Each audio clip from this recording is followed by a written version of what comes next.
Assalamualaikum warahmatullahi wabarakatuh. Halo semuanya, gimana kabarnya nih? Semoga teman-teman baik-baik aja ya.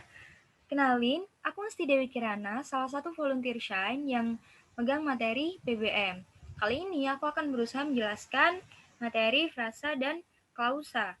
Langsung aja yuk. Nah, sebenarnya apa sih frasa itu? Frasa adalah satuan gramatik yang terdiri atas gabungan kata dan tidak melampaui batas jabatan. Jadi, sebanyak apapun jumlah kata tersebut, asalkan tidak melebihi jabatannya sebagai subjek, predikat, objek, ataupun keterangan, maka masih bisa disebut frasa. Frasa berbeda dengan idiom.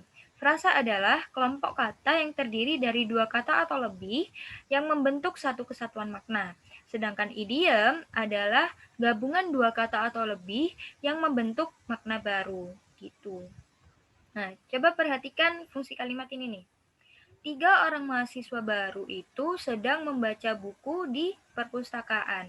Jadi, dalam kalimat ini terdapat 3 frasa. Yang pertama, 3 orang mahasiswa. Frasa yang kedua, sedang membaca. Dan yang ketiga, di perpustakaan. Jadi di dalam sebuah kalimat itu memungkinkan terdiri dari beberapa frasa gitu. Lanjut, ciri-ciri frasa. Nah, ciri-ciri frasa itu yang pertama harus terdiri dari minimal 2 kata atau lebih. Jadi kalau misalkan satu kata itu nggak bisa disebut frasa ya. Yang kedua, frasa harus mempunyai satu makna gramatikal. Yang ketiga, frasa bersifat non-predikatif. Yang keempat, frasa selalu menduduki satu fungsi kalimat seperti subjek, objek, keterangan, dan lain sebagainya gitu. Nah, frasa ini ada banyak jenisnya. Yang pertama, jenis frasa berdasarkan fungsi unsur pembentuk. Ada frasa endosentris dan frasa eksosentris. Frasa endosentris adalah frasa yang unsur-unsurnya setara dalam kalimat. Unsur-unsur yang terdapat dalam frasa endosentris berfungsi diterangkan dan menerangkan atau sebaliknya. Contoh, anak ayam. Frasa anak ayam ini berpola diterangkan dan menerangkan. Lalu ada sudah datang. Nah, frasa sudah datang ini polanya menerangkan dan diterangkan. Jadi gini, sudah itu menerangkan. Menerangkan apa? Kata datang. Nah, jadi kata datang itu kata yang diterangkan oleh sudah, gitu ya. Frasa endosentris terbagi menjadi 3 jenis. Yang pertama, frasa endosentris koordinatif, yakni frasa yang unsur-unsurnya setara sehingga dapat dihubungkan dengan kata dan juga atau. Contoh, sandang pangan. Nah, di tengah sandang dan pangan ini kan bisa ditambah dan, jadi sandang dan pangan gitu ya. Lalu hak dan kewajiban.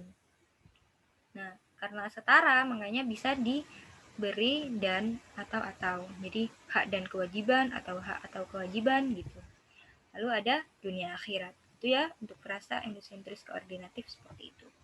Lalu ada frasa endosentris atributif, yaitu frasa yang unsur-unsurnya tidak dapat disisipkan kata penghubung dan juga atau. Contoh, buku resep. Di tengah-tengah kata buku dan resep ini kan tidak bisa disisipkan kata penghubung. Kalau buku dan resep itu kan tidak memiliki satu kesatuan makna gitu loh, berbeda. Buku sendiri, resep sendiri gitu kan. Jadi bukan frasa gitu. Kalau diberi dan. Kursus menulis. Lalu ada mobil terbaru. Yang ketiga, ada frasa endosentris apositif, yakni frasa yang unsurnya bisa saling menggantikan dalam kalimat, tapi tidak dapat dihubungkan, ini tipe ya, dengan kata dan juga atau. Contoh nih, ini kalimat ya, tapi yang aku italik itu frasa. Allah, seorang guru, sedang membaca. Nah, frasa di sini tuh Allah seorang guru. Allah seorang guru ini adalah satu kesatuan, tapi tidak dapat dihubungkan. Mereka ini saling menggantikan, tapi tidak dapat dihubungkan. Kalau misalkan Allah dan seorang guru, nggak bisa, karena Allah dan seorang guru ini sama gitu loh. Terus ada burung cendrawasih. burung langka dari Papua, termasuk fauna endemik. Burung cendrawasih, burung langka dari Papua, itu saling menggantikan, tapi tidak dapat dihubungkan dengan kata dan juga atau. Burung cendrawasih atau burung langka dari Papua nggak bisa karena mereka ini satu gitu, saling menggantikan gitu ya. Lalu ada frasa eksosentris. Frasa eksosentris merupakan frasa yang pada salah satu unsur kata di dalamnya menggunakan kata tugas. Masih ingat nggak kata tugas itu apa? Jadi kata tugas itu ada preposisi, konjungsi, artikula, interjeksi, sama partikel penegas gitu ya. Jadi frasa eksosentris itu yang mengandung salah satu dari kelima unsur itu. Nah, frasa ini tidak mempunyai distribusi yang sama dengan semua unsurnya. Misalnya di pasar, ke sekolah, dari kampung, dan lain sebagainya. Gitu ya. Lalu ada jenis frasa berdasarkan segi persamaan distribusi dengan kategori kata. Ada 6 nih. Yang pertama, frasa verba. Tahu kan ya, verba itu kata kerja. Berarti frasa verba merupakan frasa yang memiliki inti kata kerja pada unsur pembentukannya. Contoh frasa verba yaitu sudah berlabuh, sedang mencuci. Nah, berlabuh ini kan kata kerja, mencuci juga kata kerja gitu. Lalu ada frasa nomina, yakni frasa yang memiliki inti kata benda pada unsur pembentukannya. Frasa nomina dapat berperan sebagai pengganti kata benda dalam kalimat. Contoh frasa nomina yaitu papan tulis, lemari besi, rumah kaca gitu. Dan banyak contoh lainnya. Lalu ada frasa adjektiva. Adjektiva tahu ya, adjektiva itu kata sifat. Berarti frasa adjektiva adalah frasa yang memiliki inti kata sifat yang ada pada unsur pembentukannya. Contoh frasa adjektiva yaitu sangat cantik, lambat sekali, dan lain sebagainya. Yang keempat ada frasa pronomina, yakni frasa yang memiliki inti kata ganti yang ada pada unsur pembentukannya. Misalnya, saya sendiri, kami sekalian, kamu semua, dan lain sebagainya. Yang kelima ada frasa numeralia, yakni frasa yang unsur pembentukannya berupa kategori kata numeralia. Nah, kata numeralia itu kata-kata yang menyatakan bilangan atau jumlah tertentu. Dalam frasa numeralia dapat diberi kata bantu bilangan, misalnya ekor, buah, dan lain-lain. Contohnya, ini ada 3 ekor, misalnya 3 ekor ayam gitu. Nah, frasa numeralianya 3 ekor. Lalu ada 5 biji, misalnya 5 biji kedondong. Nah, frasa numeralianya 5 biji. Sorry, ini tipe ya frasa.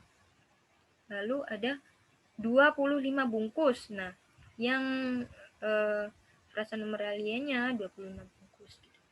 Lanjut, yang terakhir ada frasa preposisiona, yakni frasa yang menggunakan kata depan di dalam unsur pembentuknya. Jadi ini spesifik ya kata depan. Kalau yang eksosentris tadi kan pokoknya kata tugas. Ini spesifik preposisiona. Contohnya ada dari sana, di Solo, kepada guru, dan lain sebagainya. Selanjutnya ada jenis frasa berdasarkan kedudukannya.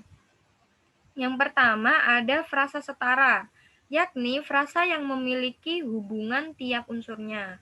Contoh frasa setara yaitu keluar, masuk, depan, belakang, maju, mundur. Jadi kata yang ada di frasa setara ini memiliki hubungan.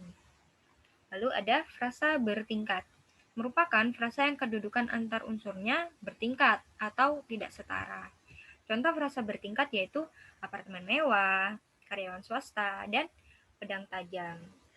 Segitu dulu materi frasa, lanjut nanti ke materi klausa.